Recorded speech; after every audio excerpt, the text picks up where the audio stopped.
Hai semua, Assalamualaikum dan salam sejahtera.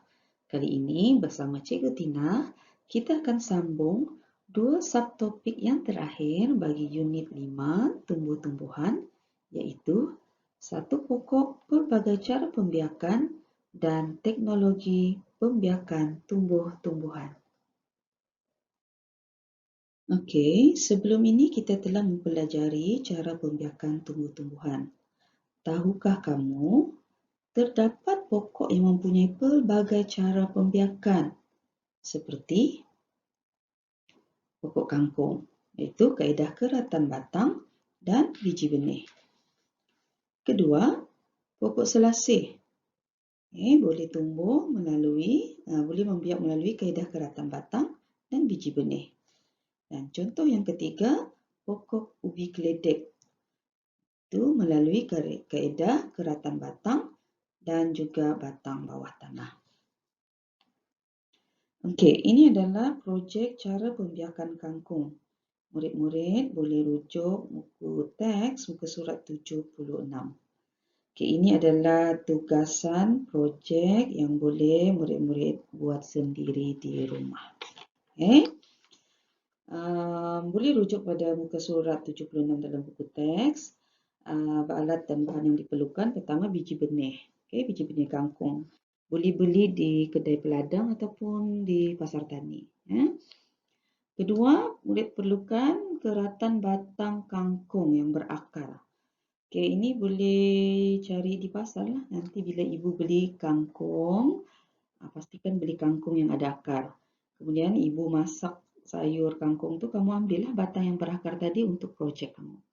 Okay. Selain itu, murid juga perlukan botol plastik, tanah dan juga air. Okay, langkah-langkah projek ini boleh dirujuk pada muka surat 76. Ada dua langkah di situ, iaitu pertama kaedah keratan batang dan yang kedua kaedah biji benih. Cikgu harap semua murid dapat menjalankan projek ini sambil belajar. Nanti kamu boleh juga dapatkan hasil tanaman nanti kan, boleh puas-puas makan kangkung selepas ini. Jadi semua projek ini perlu dibuat oleh murid-murid. Share dengan cikgu gambar-gambar di mana kamu menjalankan projek ini. Okey, gambar dari awal projek dan juga nanti mungkin boleh share hasil kamu mungkin dalam 2 minggu macam tu. Okey? Selamat mencuba. Seterusnya kita lihat pula teknologi pembiakan tumbuh-tumbuhan. Pembiakan tumbuh-tumbuhan juga boleh menggunakan teknologi seperti kultur tisu dan tut. Kultur tisu.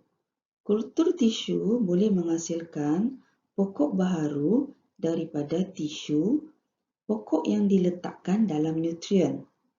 Contohnya ialah pokok pisang dan pokok orkid. Bagaimana kultur tisu dilakukan? Murid-murid boleh lihat gambar rajah yang dipaparkan dalam buku teks tu. Pertama, bagaimana kultur dilakukan? Pertama, sampel tisu diambil. Kemudian, kedua, sampel tadi dimasukkan ke dalam media pembiakan, iaitu kultur, yang mengandungi nutrien seperti gula, vitamin, hormon. Kemudian dibiarkanlah di dalam media itu dan akhirnya dia akan membesar menjadi pokok baharu. Okey, apa pula kaedah tut?